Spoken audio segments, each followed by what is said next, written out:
Dear students, good evening. Welcome to Law Excellence IAS. Let us start this discussion of editorial analysis for today, that is September 17, 2022. The first article is The Consequences of Declining Fertility Are Many. So, what is fertility? The number of children a woman can bear in her reproductive ages, we can call that as fertility. You need to understand certain concepts over here. Every country goes through a demographic transition. It's a social phenomenon. In this case, at certain stage, where working population will be very high, the number of dependent population will be less.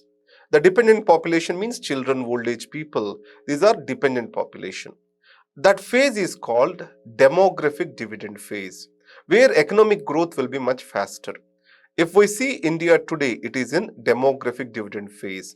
Why India is expected to show a maximum growth in the coming years compared to China or other countries? Because of this demographic dividend. Now let us see Japan, Korea, China, all these things. So Japan, it was able to create an Asian miracle immediately after the Second World War due to young population. If you go to United States of America after Second World War, it also has grew tremendously. In India, the growth is happening today.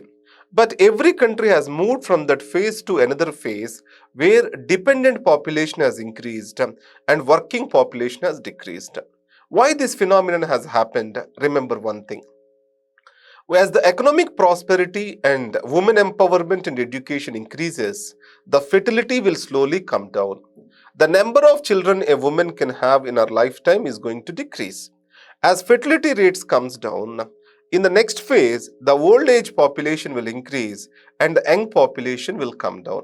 Today, if you take Germany, or for that matter Russia, Iceland, all these countries are going through this phenomenon. Japan has experienced zero rate of growth for more than 2 decades now due to this demographic transition. So India is also eventually going to face that. How India has to handle this phase is the essence of this article. And remember, a question can be framed on this particular article.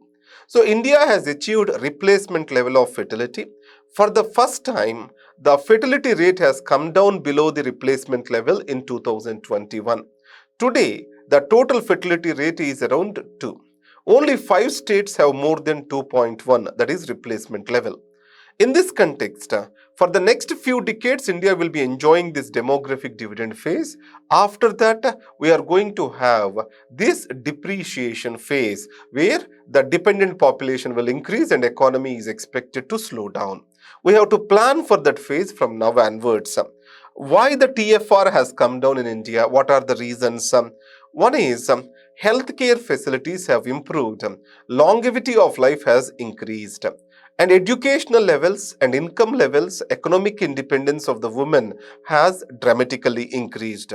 The age of marriage, obviously economic independence and education will increase age of marriage.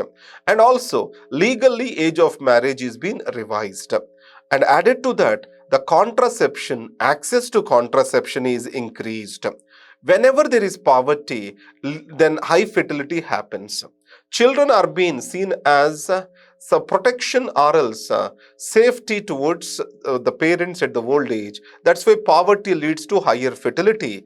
Poverty has come down today and economic development has facilitated the decrease in this thing. So these are the factors which have decreased the fertility in India. Now, how to handle the next phase? In this case, in India, working population has to be improved, yes or no? For that case, healthcare has to be improved and retirement age can be improved. So more people can work for more period of time. Second, female labor participation rate in India is very less. We have to start encouraging the women to participate, especially urban women, to participate in the workforce. Second, interstate migration has to increase. Because certain states in India will be at demographic dividend stage. Let us take 5 states I told to you, they did not achieve the fertility rate, replacement level fertility rate. There, they will be in a demographic dividend phase. So from those states, young population are expected to move to the other states. Today, if you see, the decline in fertility is more seen in South India. Many of the people from Odisha, Assam, Bihar, you can see them working in South India. So in this context, providing for right protections, welfare measures, social security for the migrant workers is very critical. And then labor laws has to facilitate worker participation involvement. In this case, paternity leaves, maternity leaves, these all has to be improved. If you take in Germany, Poland, all these countries, the government has taken the responsibility of providing the welfare towards the maternity or towards the women who are childbearing. And second, the retirement age has to be improved. And along with that, automation is increasing. With automation and productivity, we can take the economy on a new path. So this can be expected as a question. So increase the female labor participation rate and increase the productivity of the worker and increase automation. And third thing is make the labor laws better and provide for the protection to the migrant workers and stability of work to them. That's where the balancing can happen. These points you need to remember for your answer. Next, caught in a zero COVID trap. Everywhere is COVID is coming down. But in China, they are still practicing this zero COVID. So the stringent lockdowns are being implemented even today. In spite of vaccination of 2/3 of population, China is implementing this stringent policy. So this is where people are worried. This, how we have to see this as in from the exam perspective. Remember, wherever the state power is absolute, the rights of the people are limited. The state power, if it is increasing, we have to be cautious. Absolute state power is dangerous to the rights of the people. The stringent implementation of zero COVID policy in China can stand as an example. And second thing, once the state acquires the power, it cannot or it will not relinquish it so easily. So that's why when the state is acquiring the power, we need to be conscious. COVID has brought in a new style of bureaucracy, new powers to the local governments, which it is not ready to relinquish, that is making the situations worsen in China for the people. The next is the oppressors wrong. So there is no much point. This is about contempt of court. How the courts have to deal with contempt. If the courts take a legalistic route or force of law, it will have many untoward consequences towards the judiciary.